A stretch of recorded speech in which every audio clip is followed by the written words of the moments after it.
chapter this time. You're learning. It took me a whole 2 months to do it.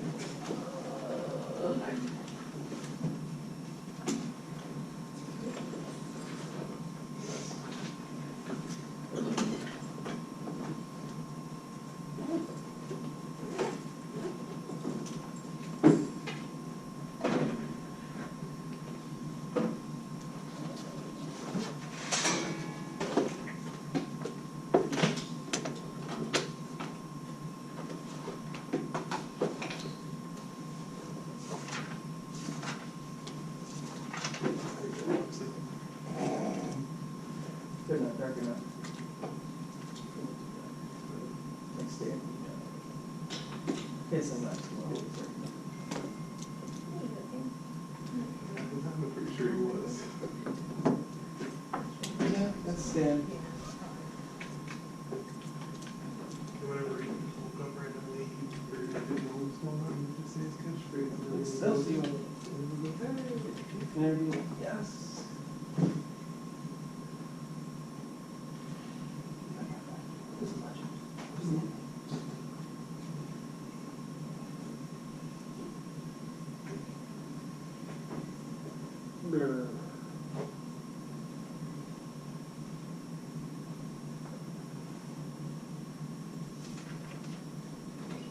Yes. So welcome, good afternoon. Words are kind of Bonjour.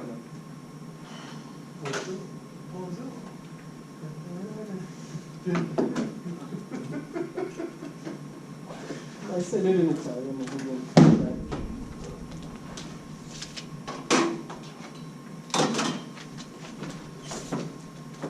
So on Monday, we talked about when we take the first derivative, it allows us to help see what the graph is going to look like. If you are given the graph, clearly you can just plug it into your calculator and you would know what it looks like. But then you have to adjust the window so you can see it and all that kind of good stuff. Yeah, I'm not too. Today, we're going to continue talking about what the graphs look like to be even more specific and to give more details. So in this section, we will use second derivative to find the concavity or curl of the graph and talk about this concept of an inflection point. So far, when we talk about a graph, we have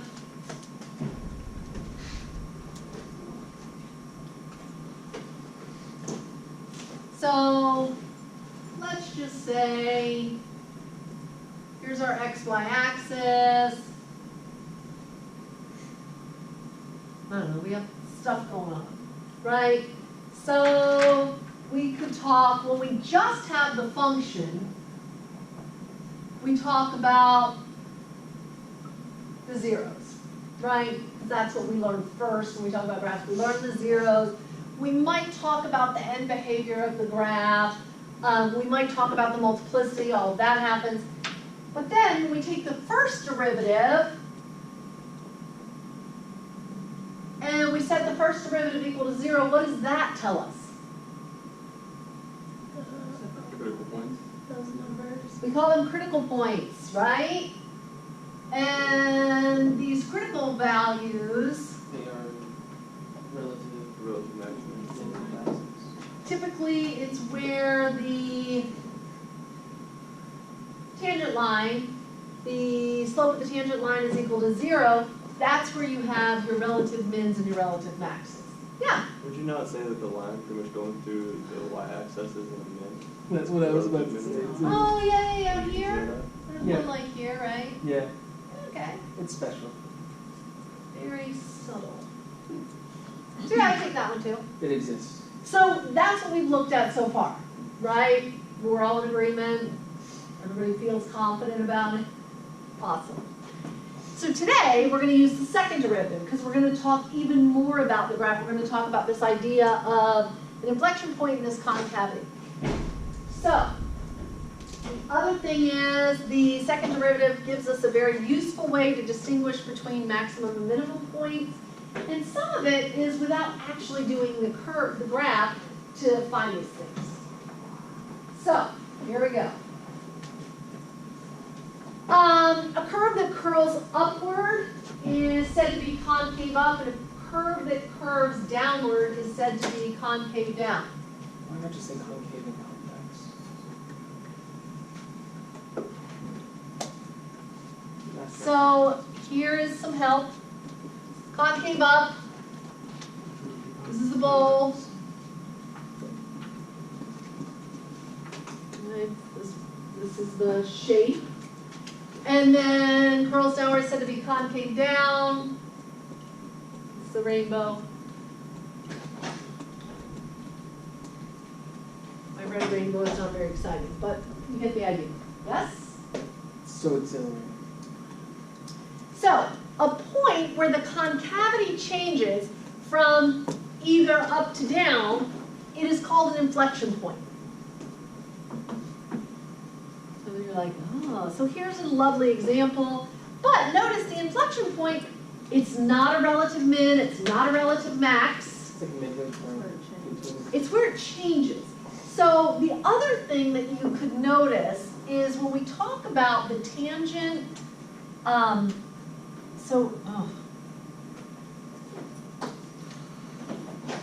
that wasn't a good tangent, it wasn't touching. We talk about the tangent, so here, oh, this is not lining up the way it should. So there's one. If it is concave up, what's true about all these tangent lines?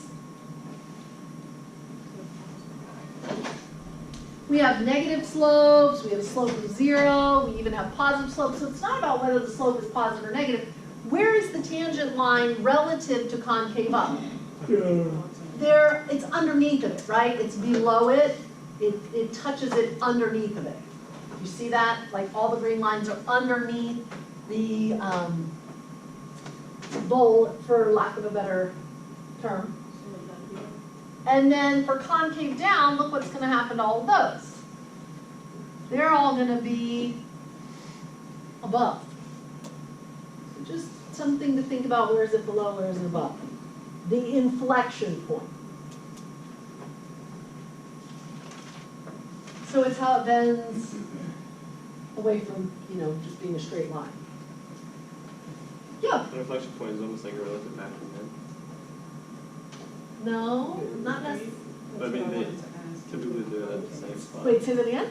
Would you say they typically do it at the same spot though, the same location? No, because, so here's the inflection point. So at this point right here, we go from the line being below the curve to the tangent line having to be above the curve.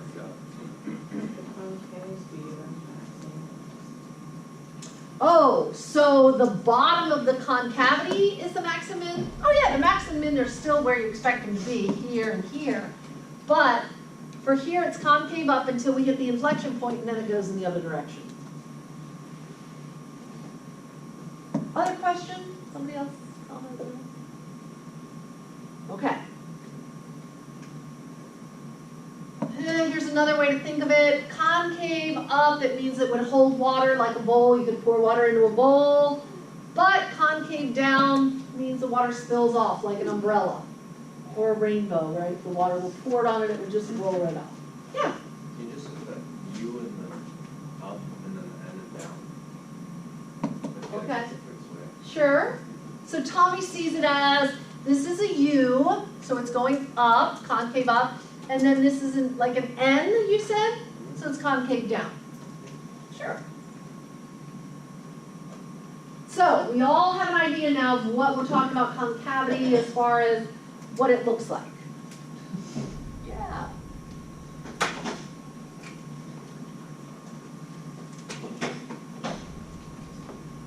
So a straight line right here, we have no concavity. Bending the two ends up makes it concave up. Look, it would hold water. Bending the two ends down makes it concave down. So just another explanation sort of where it comes from. So as these pictures show, a curve that is concave up lies above its tangent, while a curve that is concave down lies below its tangent. So, except at the point of tangency, that's where it touches. a feeling it's very theoretical, so ask me, make sure you're there.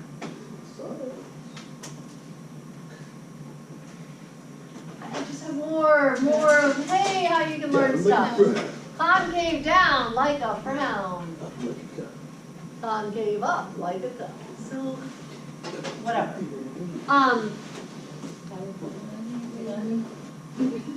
We started without you. So here's what we know. If the second derivative is less than 0, it tells us that the function is concave down at x equal to -1. If double prime is greater than 0, it tells us that it is concave up at x equals 1.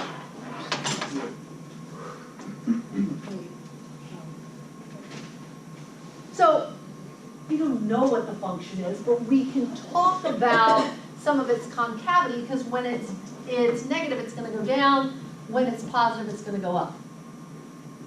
Right? Because it's above 0 and below 0. Why do you want to know that? Because we're trying to graph we want to know it because we want to graph our graphs more precisely. Okay.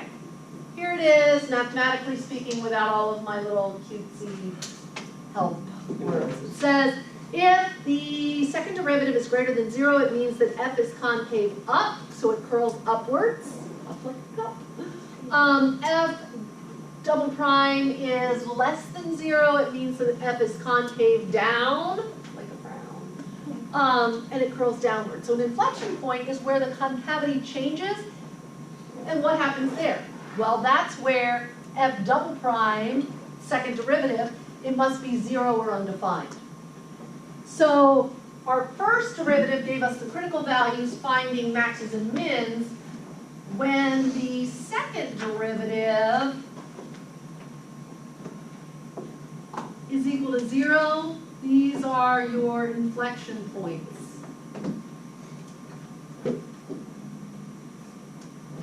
So I'd just like you to have the scope of, different things that you can tell from a graph based on the function, the first derivative, the second derivative.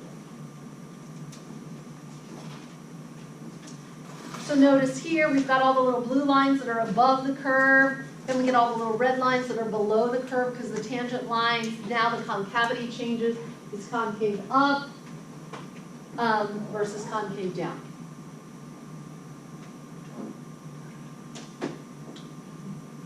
Okay. So I've said it like 6 different ways. Any more questions? Okay, we'll keep going. Here we are. It says a company's annual profit after X years is f of x equals x cubed minus 9x squared plus 24x million dollars for x greater than or equal to 0. Graph this function showing all relative extreme points and inflection points, and interpret the inflection points. So what are we going to do? So based on the graph, Or we can just take out one of the x's and FOIL first factor, but how are we going to graph that with an extra x? You want to find all the zeros, is that what you're looking for? Yeah. Okay, Yeah. so we'll start with that and see if that helps us. So f of x equals x times x squared minus 9x plus 24. Are there factors of 24 that add up to 9? 1 and 24, 2 and 12. 6 and 3? No, that's 18. No. 6 and 4? No. Sorry. Yeah, so this is a lovely thought. Unfortunately, it's not going to get us very far. We might recognize that 0, 0 is going to be a point on our